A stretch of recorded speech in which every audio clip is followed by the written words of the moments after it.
so many women now I see, intermittent fasting is so popular and it's Oh, yeah. 16 hours of not eating and 8 hours of eating. But that's not right for everyone. No. I actually did this 5-day mimicking fasting diet. That was like horrible for me. I was having such bad heart palpitations. Yeah. I know now it increased cortisol so much. But whenever you push yourself, let's say you're exercising at night and you're really exhausted, you'd rather rest. You're having too long of a fasting window, because I see women who they're like, okay, I'm not losing weight with doing a 16-hour fast. Let's go to 18. Let's go to 20. Let's go down to the 1 meal a day. They call it OMAD, 1 meal a day. And they're still not really having results because you're increasing cortisol. So your body does need that rest. I always say, listen to your body. I usually do about a 14-hour fast. We eat very early, but if I'm really hungry right before bedtime, I have this beef protein powder that I use. I'll just mix a little bit of the beef protein powder with blueberries and a little bit of water. Have that. My body's telling me that it needs to eat.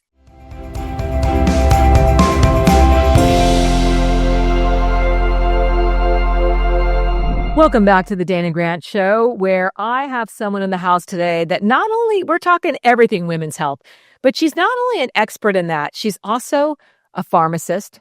Didn't you write a book, The Fulfilled Pharmacist, or is that your name on Instagram, The Fulfilled Pharmacist? My name on Instagram, The Fulfilled Pharmacist. I wrote a book with my sister called Tiny Life Changes. Yeah, Tiny Life Changes. There it is. But I adore this woman. I not only consider her a very close dear friend, but I want you to, I'm going to read about her. I don't normally do that, but she is nationally recognized in not only as a health advocate and a best-selling author, but a pharmacist, not only, like I said, of 37 years. She's been featured in Oprah.com, Prevention, Women's World Daily. We've all read all this.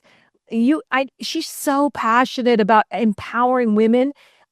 At every age. I have been in front of you while you've spoken. Everything about you is making life easier in this body, this woman's body we live in.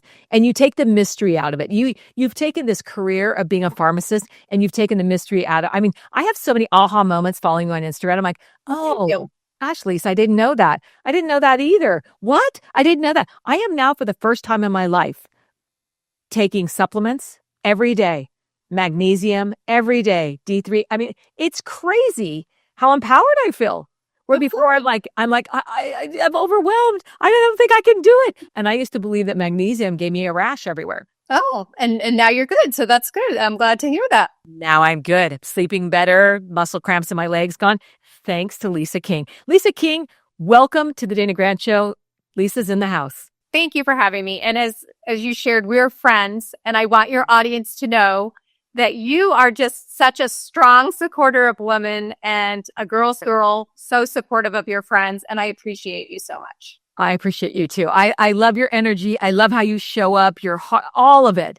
I'm just so blessed to have you in my life. I'm just going to say that. We're just going to get through with it. And, and the fact that it's taken us a long time because we're both so busy to get you on the show, because you're on, I want to say WebMD, but that's that site people go to Google their symptoms. So let's tell people you hang out every day.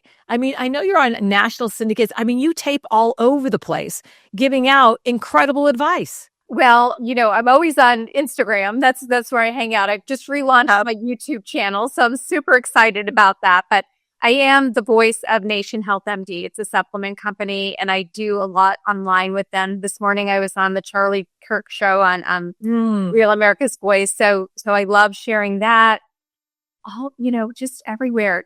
I honestly am just so passionate about health. If somebody told me you have to stop sharing about this, I don't know if I can, because I'm all about healthy aging and disease prevention. That's just my passion. And I want to share that with other women and men too, if they want to listen. But, well, you know what? A good man out there, the men that are listening, is going to listen to this because they can support the women in their life better, or they can understand that it's not easy living in this multi-dimensional body that goes through all these phases. So we're going to start with the phase of menopause. Well, honestly, I had a hysterectomy when I was 49, and it just hit me by so much surprise. I honestly, even as a pharmacist, a healthcare professional, I had no idea what menopause even was. My doctor told me you're going to have hot flashes and weight gain. And that's what I kind of thought that it was going to be. I wasn't expecting all the rest. And there are some days that I think back on 10 years, because it's been slightly over 10 years since I had the hysterectomy. And I think, gosh, I feel like I was just brought through a war or something, but I'm coming out on the other side, finally figuring it out and feeling really good. But it's really, I feel about listening to your body. I feel like for so many years, I was looking at what's she doing and what's she doing? And I'll listen to this advice. But really, it all came back to just listening to what my body was telling me. And now I'm feeling great. Yeah. You really give so much of yourself out there every day. You curate and it blows my mind. You are just a wealth of information. I think, and you answer everybody. I love that. I love that you answer all the questions and you ask the right questions too. You're right. At 46, I went through menopause and it was like hitting a brick wall. We talked about this before and sliding down, going to he was a male doctor and just, now suck it up, buttercup. This is, and I did because I was really never one to go to the doctor on anything. I just thought, what's happening? Is something, it just stopped my cycles. And I'm like, am I going through menopause at 46? And I did. It just, but the emotional, hormonal upset that kicked off probably my career now. Because had that not happened, my life not epically fallen apart, which it did, and I had to pick the pieces back up because I wasn't prepared for the emotional storm that came with that. The physical symptoms weren't nearly as bad as the emotional for me. Did you experience that? Yeah, I did. And it's funny because a lot of women, when you think about menopause, you see these little memes about women yelling and, being really irrational. But for me, it was just the opposite. I felt completely empty inside. And my children are very spread in age. So, 14 years from the oldest to the youngest. So I, still had an early teenager when I was going through all of this. And I was trying to same story. Yeah. I know you and I are so aligned with the ages of our children, although I have 3 girls and I have 3 boys.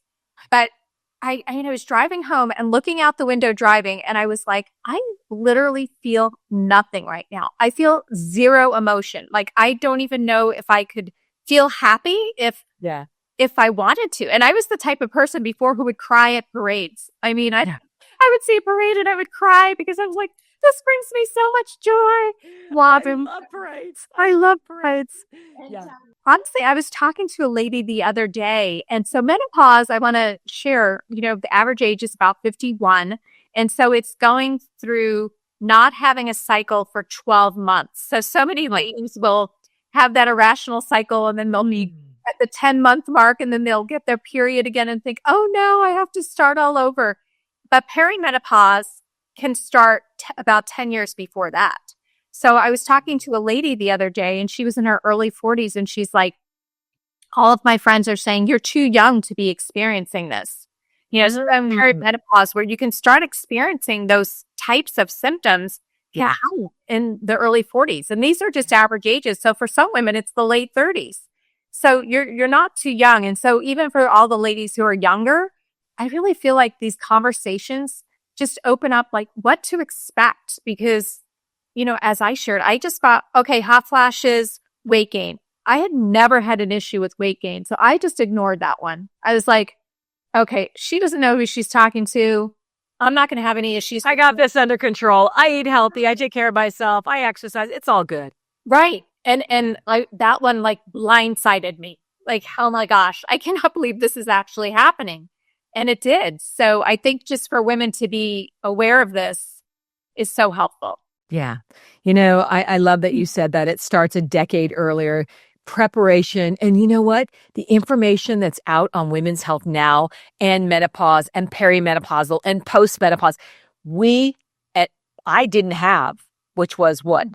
15 years ago? Yeah, it just wasn't there. Right. And there wasn't, I didn't Google anything. I just took it as the doctor's the authority and I'm being really overly emotional. And then the stories come in. My mom said I was over emotional. I thought I'm just too sensitive. I'm too over emotional. It's got to be something wrong with me. but it Right. wasn't, you know? Exactly. And so that's what when I had my hysterectomy, I don't know why. I literally woke up from the hysterectomy and I thought, now is the time that you need to start taking care of your health. My mom and my sister are both breast cancer survivors. So that was always kind of in the back of my mind, preventing that disease. But what really hit me was when my mother-in-law, was such a strong, powerful woman, got Alzheimer's right about the same time my mom was. I was like, okay, now's the time that you really need to start taking care of your health. And that's one thing that a lot of women don't realize. That's one of the biggest symptoms, not only the fatigue, joint pain, those are kind of unexpected, but that brain fog, forgetting the words. You start thinking, oh my gosh, do I have Alzheimer's? But this is just, Yeah. just a part of some of the menopausal symptoms that are out there. Yeah. Oh no, I know that one all too well. I just say squirrel. I mean, I've been up on stage before and it's like, oh no. If I go off course or do anything random where I'm just I try to come back and I'm like, okay, give me 3 words of what I was talking about. Give me some clues. I play with it now because you know what? And then it's like, oh, I know exactly where I was, but I need some help getting me back there, and it happens, and I think the more we can accept the normality of it without this being, I'm not going to say freak show, but sometimes we just like, oh my gosh. And we're so afraid to be transparent about where we are. And there's no shame in going through this and the grief. I'm going to say the shame, the grief. I think that all of these things, we start going to this different version of ourselves, and there's a grief of the version we were. And I think that it's a silent grief that we don't talk about. I don't think we talk about it. I agree. And it's so funny because, after I had the weight gain in menopause, I joke about this in my own mind. I think of myself before menopause like I was some kind of tall, blonde goddess. And I'm like, I'm not. I'm completely short. I'm curvy. I'm Italian. But in my mind, I was like, I had no weight issues. I was always energetic. I was this. And then I look at pictures of myself and I'm like, no, I was still struggling with different things then. But when you go through menopause, you reflect back on where you were and you were like, oh my gosh, things were so much easier there. I think, one of the things is, to just appreciate it when you're a bit younger, because I'm not saying it's awful, because I really do feel like this has been the best chapter of my life, but it does take some navigating. It really does. And as you said earlier, supplements are helpful, and dietary changes and lifestyle and all that. So I'd love to talk about all that as well. Yeah, let's talk about that because, I think, like we said, this is not all doom and gloom. This is a new phase, a new chapter, and we want to help everyone navigate this with being in their full power, not stumbling through. This isn't a time, and I think you would agree, that we have to survive. It's a time that we have to honor. And I'm going to say this, and this is what I found, and this is why I didn't love myself, that perfect body, I didn't know it. I had an eating disorder. I had a million different things, but I'd do anything to go back and have that beautiful, tan, fabulous 2 bikini body. And not that I don't love the 60-year-old body I'm in, because I'm so grateful, because today is the youngest we're ever going to be. And we're only going to continue to evolve. And I just want people to stop the clock, love where they're at. If they can embrace this information, they can 100% receive with love. Yes. And I do think there is that self-acceptance, because I often think, oh my gosh, the Lisa of 20 years ago would be just like appalled at my weight now. But really for me, you say that you look phenomenal. Oh, thank you. But I'll just admit it. I probably had an eating disorder that was not diagnosed. So I was the queen of calorie restriction. I knew the calorie count. There it is. Yeah, there it is right there. And you can't eat that way when you're our age. It's all about, building bone, building muscle, and just preventing disease. That's where I'm at. Protein. Yeah. I mean, and they're as we get older, I was diagnosed with macular degeneration, dry, and they watch it. But I'm going to tell you, my eyes are changing. Now, my mom has wet and it terrifies me, but I'm thinking, all they asked for were extra greens. I mean, there's nothing to prevent it but lifestyle changes. Let's talk about what women can do on, and so I thought I do a lot of greens already, but I'm going to up that. I'm going to up what they recommend, so that being said, how difficult is it to take control back of our health when things are spiraling? A lot of us at this age were calorie restricted. Most of us didn't know we had eating disorders. If I had 130 pounds and I'm tall, I was looking at a picture of you and I the other day and I'm like, wow, I'm quite a bit taller than her, and I didn't know you were like around 5'5". No, I'm only 5'2.5". Really? Yeah. Yeah, your energy and your vivaciousness seems taller to me. It just seems taller to me because you show up in a lot of power, in a lot of intelligence, knowledge, so much kindness to you. Lisa King, you are just such a beautiful package. Oh, thank you. And you show up out there every day working through this complicated system that you make look easy. So where can we start with how we can change our lifestyle? Let's back up. Let's give a scenario. Okay, what I really am all about is reducing sugar, and that's where I started. And I know a lot of ladies, when I post about this, will say, "Oh, I really struggle with this," or even at the pharmacy when I was working in retail pharmacy, and I would, look in people. I was privy to looking in people's carts because I worked in grocery retail, and would talk to them about, not in a judgmental way, but like, "Oh, have you thought about, incorporating more greens or whatever?" And I see all these pies and different things in their cart, and they're like, "I don't have a sweet tooth." So most people don't even realize what they're eating can be very sugary. So what I always recommend is the American Heart Association recommendation of 25 grams per day of sugar for women and 37.5 for men. Let's break that down. What does 25 grams look like? Because I know my trauma, and I didn't even know that I was a trauma sugar eater. And I go back to the violin. I used to hop off back when there were school buses, and I'd run into the, little grocery store, and for 25 cents, I would fill where my reeds were, my violin, I would fill that up with candy. And I did that because that was my regulating system. As I practiced all night, I ate that candy. And it's in my book coming out, and it's called The Candy Connection. It wasn't until later in life I drove by. I was going to visit my mom, and I went into the dollar store and I got $30. They said, "Oh, are you having a party?" And I lied and said, "Yes."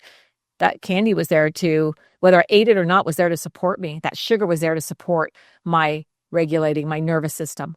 And it blew me away. And the things that doesn't even have to be candy. So for instance, what I always say is I love yogurt, but if you're not having Greek yogurt, just, your regular yogurts, that's 15 grams of sugar. You've made me look at everything right now. And I'm like, yes. So what does that look like? The amount of sugar that the Heart Association recommends? What is that? What does it look like that I can have? I certainly can't have a piece of apple pie. Well, no, I mean, like in the morning, I would have maybe something like Greek yogurt, which is lower in sugar. Don't go for the sugary yogurts. I do have a bit of granola, but I look for more of a keto granola that's got more nuts in it, I guess, than, all the added sugars. Even if it's like maple syrup in there, whatever, the granola could have another 15 grams of sugar. So right there, you're at between the yogurt and granola, you're at your limit. You're over for the day. So, eggs, of course, protein and no sugar, avocado. I am personally gluten and dairy free, but for lunch, a salad, you can put a little olive oil, balsamic vinegar, whatever it balsamic has sugar in it. It's why I love it so much. What about fruit? I'm a fruitaholic. Does that count? Does natural sugar? Yes.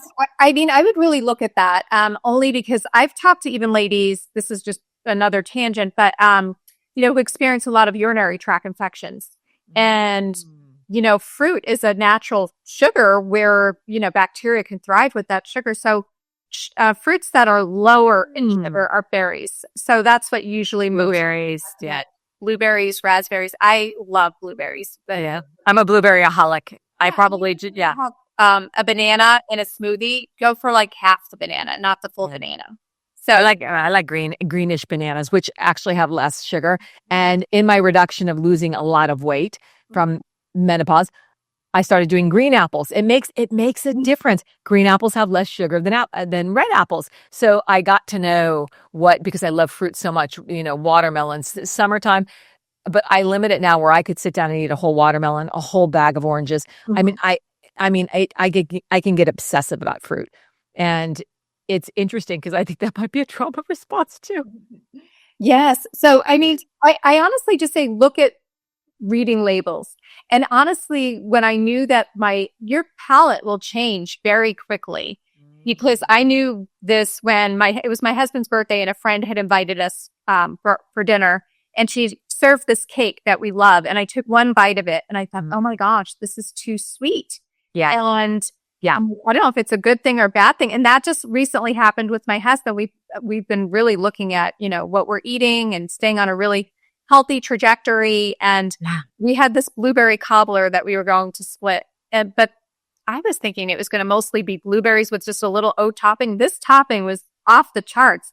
We both took one bite and we're like, I don't think we can eat this. This topping is too sweet. So I would say in a matter of a few weeks, you'll start thinking things are too sweet, and you'll just want to naturally have I agree with that. berries and things like that. So how long does it take? I mean, we jack our taste buds up because we've got too much salt. We need more salt and more sugar. How long does it take to bring the taste buds back into a regulated system to where we're like, yeah, that's way too, I'm right there with you. I experienced that too. I'm like, I used to love cupcakes. It's like, I can't do it. I need things a little bit more bland, definitely less sugar.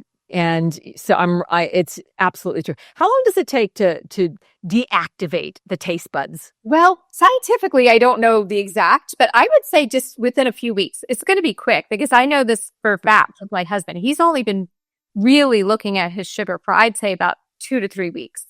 Not that he was eating a bunch of candy or anything, but it was just more on his radar as to what he was eating. And he took like one bite of that blueberry cobbler and he was just like, oh no, this isn't happening. I can't do this. Yeah. I love that. Can you explain things like joint pain, flat mood, poor sleep? What is this all connected to hormones or is it connected to sugar? I know there's no blanket answer, but let's unpack that just a little bit. Because the minute I stopped the sugar for 6 months, no sugar, my huge joint pain that was killing me, gone. Well, a lot of it, is hormonal, but a lot of it is inflammation. And so that's what I really learned when I had my DNA testing. And I learned that I was gluten and lactose intolerant. So I personally didn't think I had an issue with dairy at all. I was gluten and dairy free quite a few years ago. And then I love yogurt. Like that's my thing, Greek yogurt. Well, I was starting to eat so much of that, in an effort to increase protein. I was like, okay, here's the Greek yogurt between meals and here's cottage cheese between meals. And I was really starting to gain weight. And, so when I had this testing done, I was like, she's like, even though you're not experiencing GI issues, it's creating so much inflammation in your body. And so when I stopped eating the gluten and the dairy, I released 13 pounds of weight. It was all inflammation. And I can see it in my face immediately. We had a vacation in Santa Barbara like 2 years ago, and I came back from that vacation heavier than I had ever been. And we have a dear friend, and it was her birthday. And I look at pictures of myself at that birthday party, and I'm like, oh my goodness. And I can immediately tell when I'm getting inflamed because I can really see it in my face. My face starts getting puffier. My husband just experienced this as well, like, with his joints. We've been doing so well on not eating processed foods, eating real foods, not just reaching for those protein bars or whatever it may be. And his joint pain has really subsided as well. Yeah, I'm such an advocate for that Whole Foods. I mean, I grow Whole Foods. Last night I went out to my garden and I thought, what's available to me for dinner tonight? And it was tomatoes, which actually, aren't the greatest for arthritis, which I have a little arthritis, but I did fresh basil, tomatoes, I had eggplant and peppers. And I made my whole dinner out of that and lettuce. Out of the garden, which I really love. I grew up that way. So so what about the people that didn't grow up that way, that they don't know any other way but processed food? They eat out a lot. Now, eating out was I gained almost 90 pounds eating out. And then takeout, because I'm so busy. I'm going to even do healthy takeout, but it's got sodium, sugar. What about that? What about the people that have a lifestyle and they're like, I don't know how to change this? What tips can you give them to change their lifestyle? Well, honestly, I'm Italian, so I grew up on pasta, but I don't make that anymore. But I wouldn't say we eat out a lot, but we do get takeout. So we have a healthy Yeah. grocery store, gourmet grocer nearby. Yeah. So I'll usually always have a salad, or I'll make some squash. Tonight I'm making mushrooms with asparagus. I already know I have that. But I'll pick up, a chicken breast or a piece of salmon or something like that that's already And I know salmon is your favorite food. I know. And, from the grocery store that's already prepared. So even doing things like that, if you have, what I call, semi homemade, and just really knowing, if you're well stocked, I think that's what really is so important. I think that when Making it available. yes, when you're running out the door and you don't have anything that you can really reach for, and so you're grabbing that protein bar, which may have more sugar in it. It could have, I've also look at fillers like guar gum, xanthan gum. Those really cause a lot of inflammation in your body. And even my favorite protein powder had it. So I had to switch protein powders. So just doing all of these things can really really cause that inflammation. But I just say be prepared. I don't know, if you can go to a Whole Foods, a Trader Joe's, whatever it may be, and just really start reading labels. And, not only reading the sugar, but, if you want to go that one step further, then really looking at what type of fillers are in there. Are there a lot of gums or starches, seed oils like canola oil, corn oil? All of these things can be very inflammatory and really exacerbate all of the symptoms in menopause. So that's so important to look at what you're eating. I love this. For the women that want to do like estrogen, don't want to do estrogen therapy, are there supplements that they can take? I mean, I want to go over all women what your number one supplements are, if there can be a blanket. But let's go back to the menopause. If they don't want to do estrogen therapy, are there supplements they can take that can help them Yes. There are a lot of different supplements now, and I've shared them on my platform that have phytoestrogen. So they're, somewhat estrogenic. Now, women who had breast cancer, who their doctor said not to use estrogen, I would still suggest, consulting with the doctor on that. But that's another thing that I know even after I studied herbalism, everybody was really saying, you really should go a more natural route. I really wanted to go a more natural route with my own menopausal journey, but I honestly, I couldn't do it. One of the things was I just was not sleeping at night. I was having hot flashes. I was up all night long. At the time, I was a pharmacist working 12-hour days. So, between the brain fog, everything else, I was like, I can't be up all night long and work a 12-hour day in the pharmacy. So I honestly just say, there's no badge of honor in doing it naturally. I spoke to my doctor and we came up with a solution that was right for me, as someone who has a very strong history of breast cancer in my family. Interestingly enough, having a family history of breast cancer is not, a deterrent to using estrogen. And so many people think that it is. And I've even listened to a lot of podcasts now where, depending on the type of breast cancer, some women with breast cancer are using estrogen, because estrogen is really important for that brain health, that cardiac health, that bone health. And hey, that's freaking me out a little bit because, okay, I'm coming clean here. He sent me away a lot of years ago. I did it on my own. My schedule's crazy. It's probably why I get up at 3:00 in the morning, because I'm awake. But I'm not taking estrogen. What do you think about that? Should I be taking it? If you're feeling fine, I would talk to your doctor about it. What I use is a cream. So I just use a smidgen. And I do have some supplements that I really like for women who can't use estrogen. And we could talk about them right now too. But if you are not able to use estrogen, I would highly recommend using an omega-3. So I don't know if you use that or not, because that is really helpful. I do use omega-3. That is something I incorporated in. I think you might have mentioned that. And then I am religious with what I take. It's in a little pill box. I fill it up. It's out. I put it out. It's like since I started, I've not missed it. I've always had good energy, but I thought you really taught me something. It was like, even though at this age I'm doing great, I must prepare. Yes. because we know nothing is guaranteed, and I've got to build my health and not just, it's like being 30. We feel great. We're like, why don't I do any of that? Same thing at our age. Why don't I, if I feel great, I've got all this energy. What's the deal? But at 60, things change. I don't feel it yet, to tell you the truth. I feel like I have an enormous amount of energy. I'm just blessed with energy, but I do wake up through the night anytime, sometimes between 2 and 5 o'clock. I mean, I am the first one up always. But I also meditate at that time, but I built it into my calendar where I start in Zoom and I go across, I go around the world at that time. So I've utilized it that I'm a real morning person. I'm not a night owl, and I go to bed very early. So I built that in, but I'm wondering if it wasn't something I needed that was waking me up, because I wasn't that person before. I would not have wanted to get up at 2 o'clock, 3 o'clock in the morning.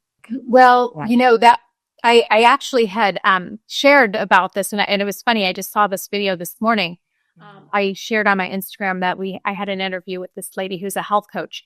And so our cortisol can increase about that time, which is a good thing. We want to have that increase as we're waking up in the morning. But sometimes if you're waking up at that 2 or 3, do you fast before you go to bed? Because sometimes you may need to eat a little something before you go to bed.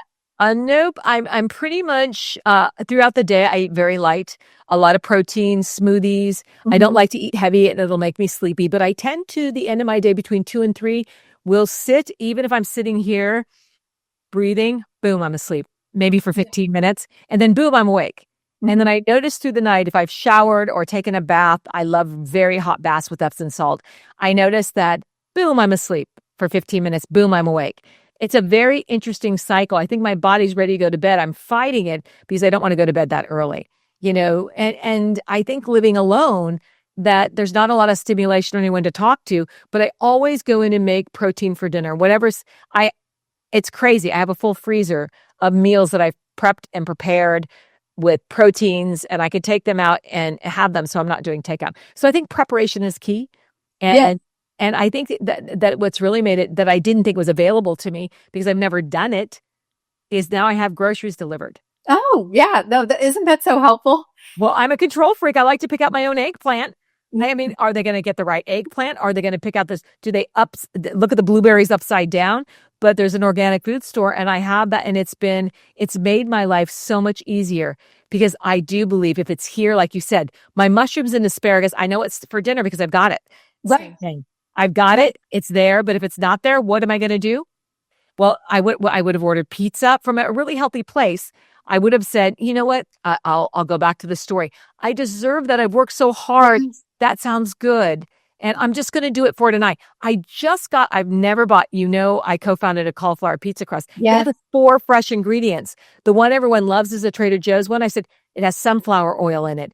It's got flour. It is not it's got like 2% of cauliflower. I don't actually, for the record, I don't know statistically, but ours was 4 fresh ingredients: egg, cheese, cauliflower, and herbs. That's it. Nothing went in that. And, so I think about that now. Where was I? See, here's my brain. Where was I going with that, Lisa? Yeah, where was I going with that? But the fact is, I just bought an Amy's pizza because someone said it was delicious. She's very healthy, eats tons of greens, a very good friend. I'm like, you know what? Maybe I'll put that in my freezer. So when I want to order a takeout pizza, this is and it's small. It's way too big still, but I thought I could get 2 meals out of that. And it's a vegetarian one. And I thought I could add a little more greens on it or something.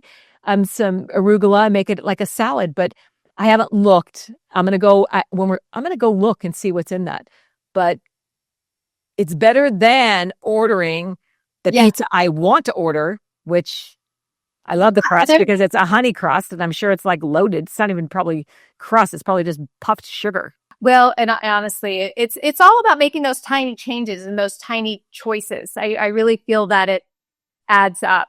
But, it's funny, just due to the DNA testing, I'm the same way. My mom has always said it, even since I was a little girl. I am up like at the break of dawn. Like if the sun's even slightly coming into the sky, I'm awake. But I do start falling asleep really early at night. Yeah. And, interestingly enough, she said that was partly because my liver detox pathways aren't really all that they should be.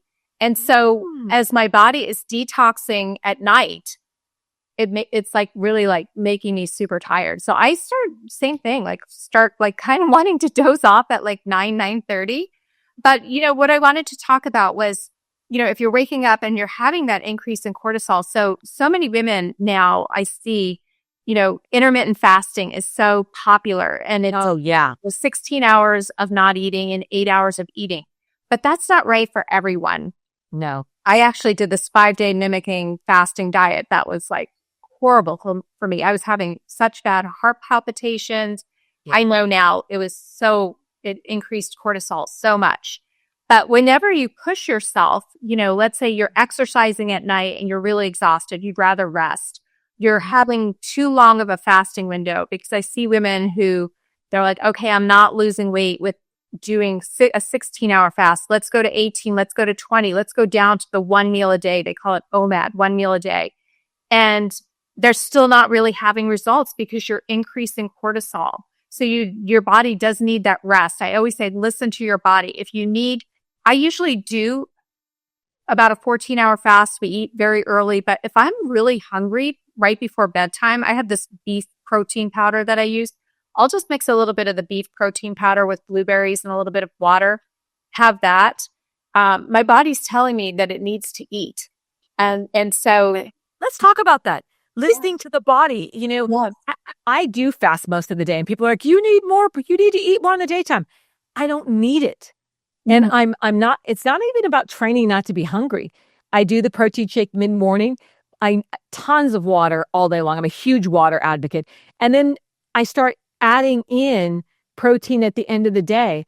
Am I blowing it completely? But I'm listening to my body and what it needs.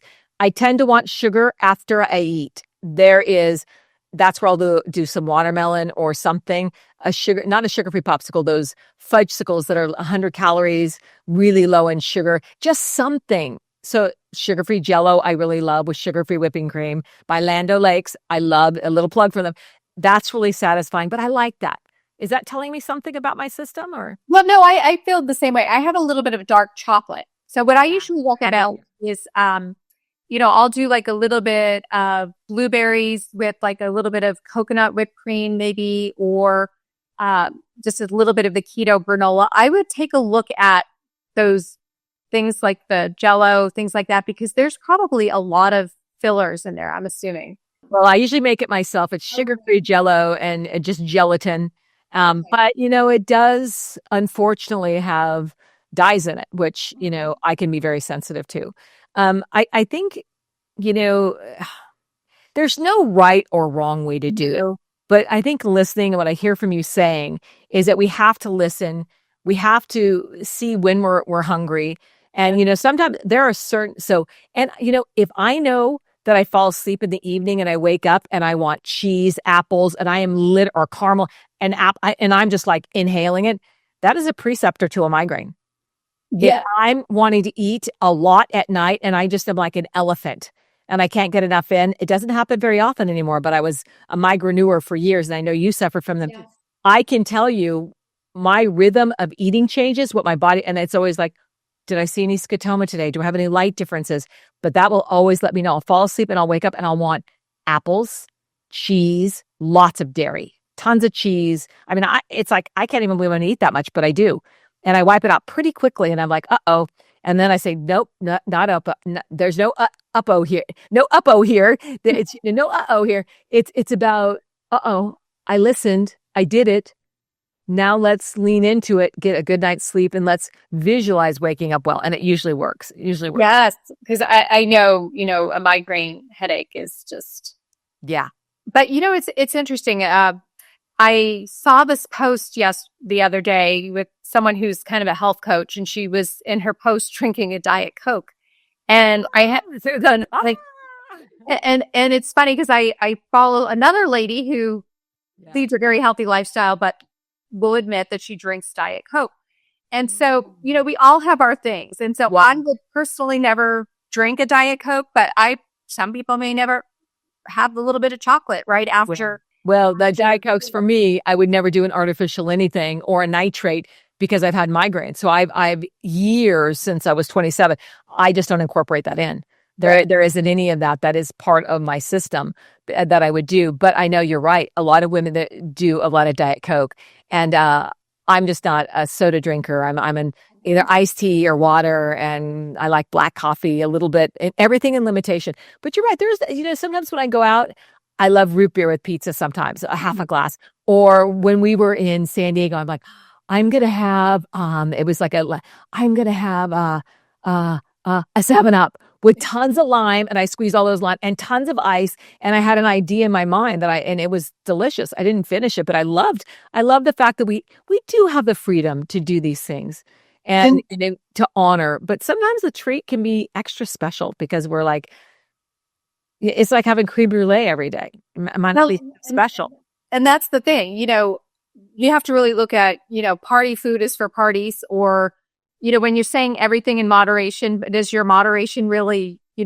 every day? So you have to really. Is your moderation one of those pints? How did I gain the weight? I did one of those Haagen-Dazs, and I would take it to my room and I would watch TV, and I don't know if it was lazy, but I'm like, I'm not going to, I'm just going to eat the whole thing.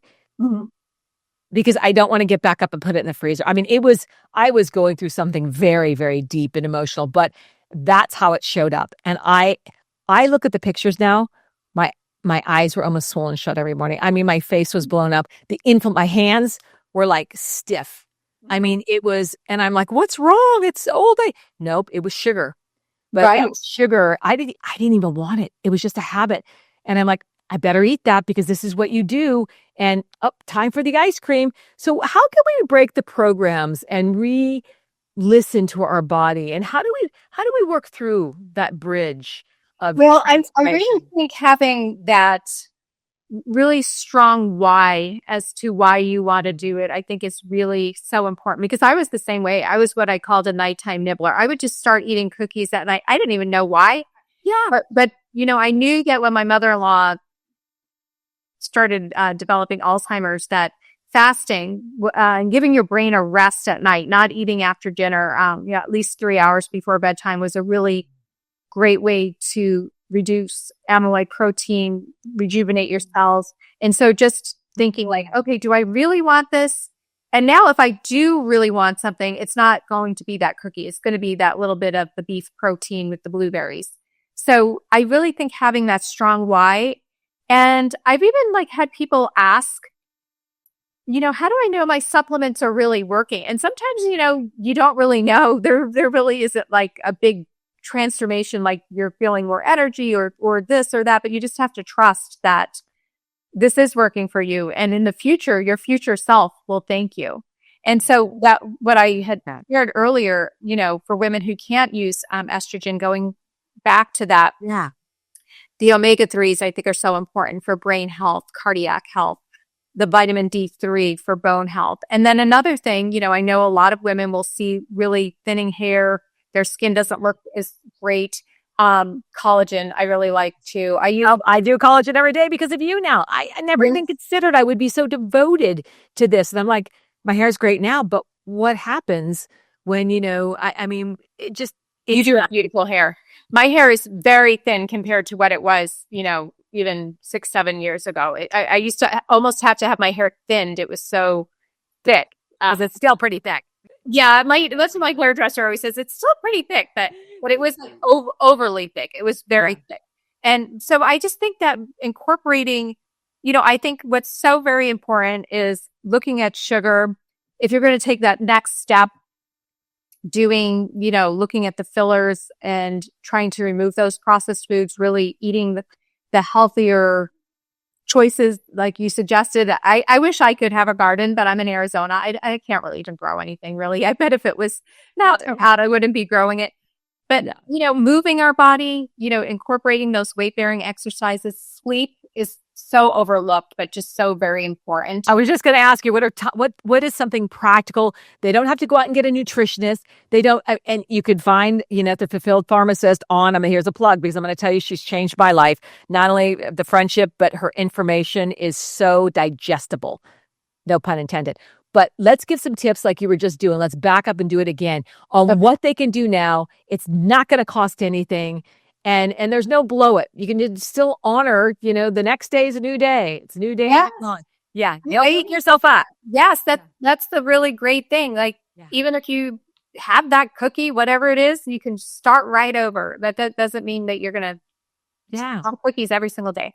Yeah. So honestly, reading labels. I would honestly start by reading. Literally shocked at how much sugar is in even the foods that you think are healthy. Yeah. And I'm not even talking about that little bit of sugar and ketchup, but even, protein bars, granola, yogurt, that type of thing. The next step would be looking at the gums and fillers. And that'd be step 2, gums and seed oils. I eat pumpkin seeds all of the time, and I was shocked. The pumpkin seeds I got at my grocery store every week, I was like, okay, I think these are pumpkin seeds. Then I look at the label and it says that they're roasted in canola oil. And I was like, what the heck? So here I am, saying don't have canola oil, and my pumpkin seeds have canola oil. But knowledge is power. But it's no, and let's face it, sugars make everything taste better. My sauces, I used to add sugar to make them taste better. Now I add a little bit of vinegar.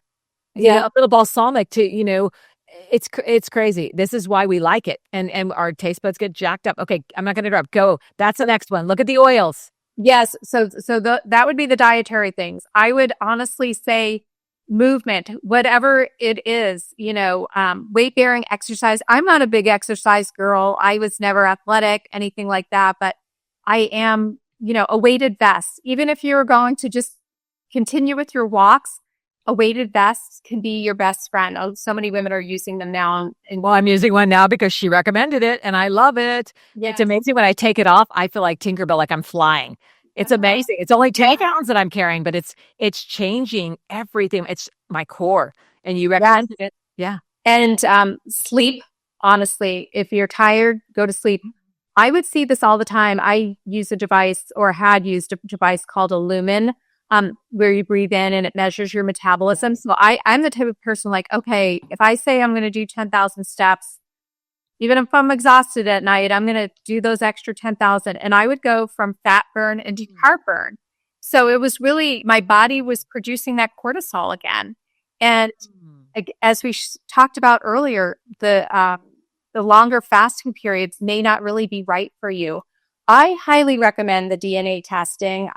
You've mentioned that about is there anything you recommend, or a DNA testing that you recommend that we can put in the links? I can give you a link. I'll send it to you. But mine is with, I did it with a lady named Juliana Lehman from Naturally Joyous. She has a master's degree in nutrition and also a degree in genetics.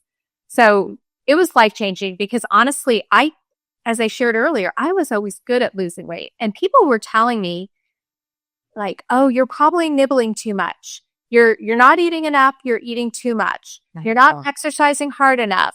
And honestly, even like my doctor, I would think that she was looking at me kind of like, oh, really? You're really trying as hard as you can because you're probably sneaking cookies or something. And honestly, I have a lot of self-discipline, and it was all the yogurt because at the time, I was counting macros. I don't know if you've ever done that, but counting protein, carbohydrates, and fat. And I was told I needed 120 grams of protein a day. And I was eating so much to try to get to that protein goal. Yeah.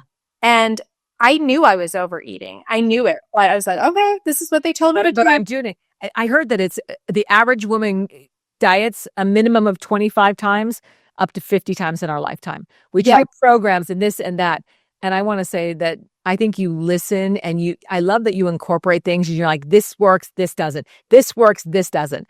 And, I love that. And I love it. I love the fact it's science-backed because you are very scientific in your research. Yes. And so I really do think that the DNA testing also just allowed me to be very kind to myself because I sometimes not in a comparison in a good way or bad way, but you're just always kind of thinking like, okay, well, here's my friend who's also, in her early 60s, but she's so muscular.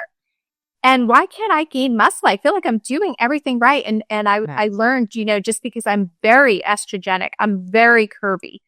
And my DNA is just very slow to lose weight and it's very slow to gain muscle. It's just the way I'm built. I'm dying to get that DNA. I'm doing it immediately. I have not done that either. You have really awakened me to not only the possibilities of having better health after 60 that I never considered, but building where I am, and knowledge is power. Yes. And just like that, I'm like, I didn't consider that. You know, you're a plethora of information. You just are, not just tiny changes in the day-to-day changes. You're a deep researcher. I'm a deep dive in my work. You are a deep researcher. You don't back things unless you've got some proof and some evidence, and you put yourself through an amazing process. I mean, I love the fact I'm doing it. I'm taking it on. I'm not getting any results after this period of time. You're your own research. Yes. Well, I think that's just the scientist in me. But somebody said to me once, you take your disease prevention very seriously. And I'm like, I do. I take that as a big compliment. I really do. Yeah. Well, you've seen it all. Being a pharmacist for 37 years, you watch people walk up to that window. You look at their prescriptions, what they're leaning into, what they need, what they don't. And I think there must be something that says we can do better. Yes. As women, we could do better. And honestly, I feel like I'm really blessed in our Instagram community and the community of women that follow me, that women are really open to making those changes. I remember going to like a little exercise class. So this was years ago. And there was a girl who's probably, in her early 30s there. Her mom might have been in her early 50s. And the mom was like, I can't believe you're making me exercise. I'm too old to exercise. And I'm thinking, no, you're still young, and I would have these little older ladies come into the pharmacy with bright red lipstick on. And one of them would still be taking classes at ASU. One of them volunteered and made little dresses to send to Africa. The other one, is taking swimming class. And I'm like, that is what I want to be like when I'm 90. And I'm going to do everything I can in my power to be one of those ladies in my early 90s.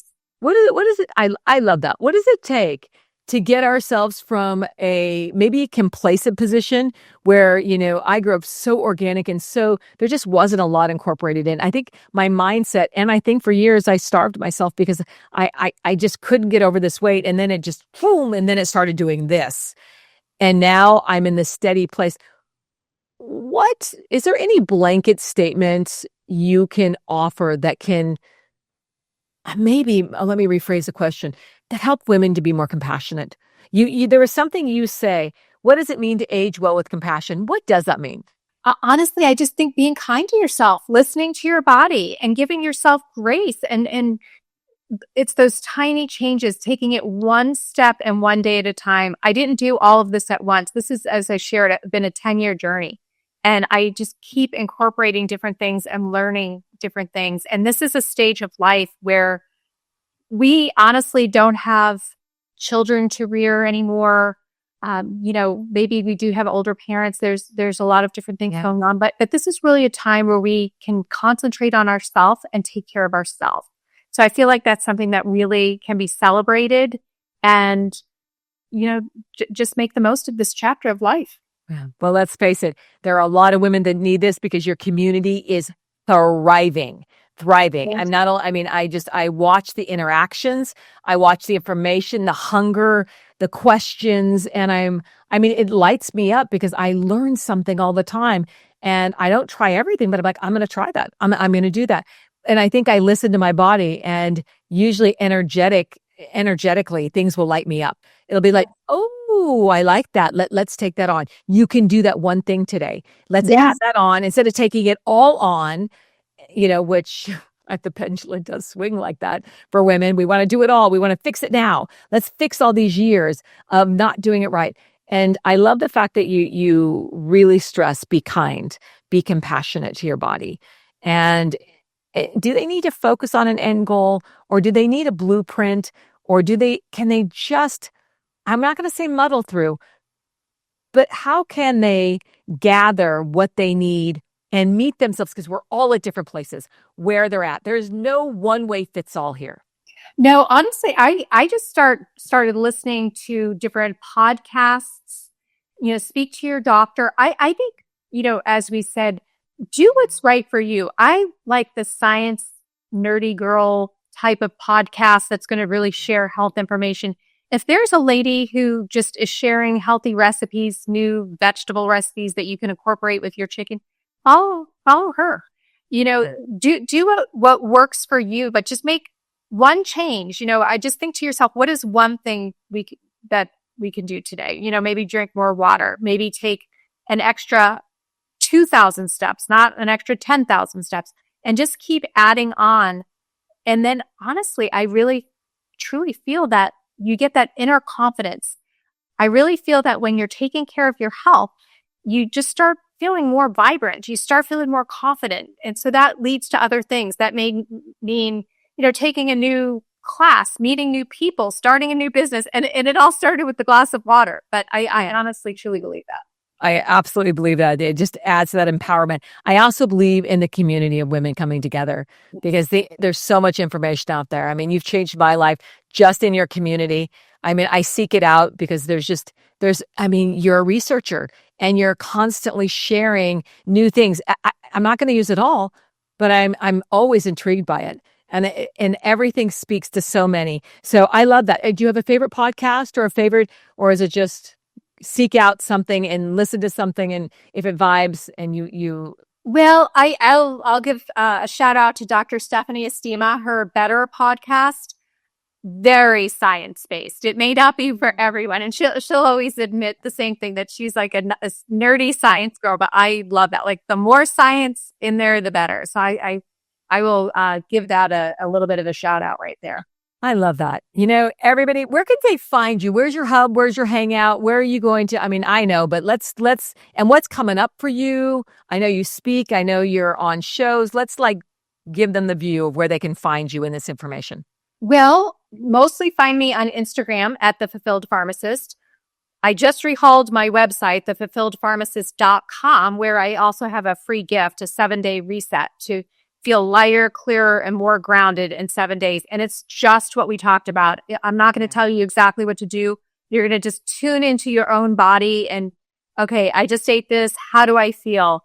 Can I walk a little bit more? Can I go to bed a little bit earlier? So this is feeling better in 7 days, and just relaunched my YouTube channel. So I'd love for you to follow me there. And I have... Is it The Fulfilled Pharmacist on YouTube too? The Fulfilled Pharmacist. Everything is The Fulfilled Pharmacist. So yes, give her a follow there. All coming up. Follow me there. I have a Zoom call coming up with our friend Doreen. We're going to be sharing all aspects of menopause. You'll see information on my Instagram. I love that. I love that. Lisa, you are, that it just seems like the word is too small, a plethora of information. You know so much. We could have gone much deeper, but I think women just want to know that these micro changes, we don't have to go macro. We can go micro, just one thing, incorporate it.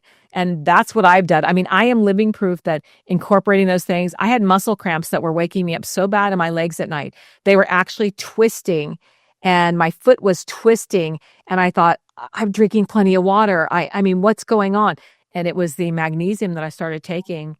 I love magnesium. Let's just give a little shout out for the magnesium. And if you're in the middle of the night, because I get up a lot to use the restroom, smell some lavender. I've had people at the pharmacy think I was seriously crazy. Like, okay, you're my pharmacist. You're telling me to sniff lavender oil? No. Lavender, you'll fall right back to sleep. Oh, I love that. And then the daytime, I'm going to give another plug that if I keep rosemary, I grow it. I keep rosemary on my desk right here and I break it and I sniff it and it wakes the brain back up. Oh, yes. Yeah, rosemary. I mean, I love herbs. I love natural remedies. Okay, I know I've kept you too long, but I mean, we could go on and on and on because there's so much to know. But what in your life, because I got to ask this, what in your life feels like love right now? Oh my gosh. I feel, I don't know, my whole life, I just had this overcoming feeling of love when you said that. But yeah, I'm just blessed. I just feel so blessed. My family, my sharing through my platform of Fulfilled Pharmacist, I really honestly just feel so, so blessed right now. You are another example, and I'm just going to say this, of someone who's had a long-term professional career and expanded it just by wanting to share and make women's lives better. And you just have created this, you've morphed into this huge platform where it just shows the need, the want of what women, they're hungry for. I don't think we're so hungry for sugar as we are hungry for information on, well, what do I do instead? Well, what can I take? Yeah. Yes. Community. Yeah. Connection and community. Lisa King in the house. I adore you. I love you. Thank you for showing up and sharing so much great stuff. And yeah, I have the privilege of getting to see you next month. I can't wait. And hey, we're going to have all the links, all her information, the 7-day reset. I know I downloaded that already. Yep, go find her. She hangs out on Instagram. It is a huge community, not just your information, but the women that show up. Love them too. I've made many, connections through. I mean, it's just a great place to be. I don't think social media gets enough kudos for the fact it's created communities where we can come together and learn more about where we are. And it's just and meeting the most wonderful women, just like yourself. Yeah. I mean, yeah, we should give that a plug that we met on social media, had some weird overlaps, and we just decided to have dinner one day when I was in, Arizona, and it just worked. It just boom, and then boom, boom, boom, boom, boom, boom, boom. And now we're just like, now I'm flying into Arizona all the time to see you.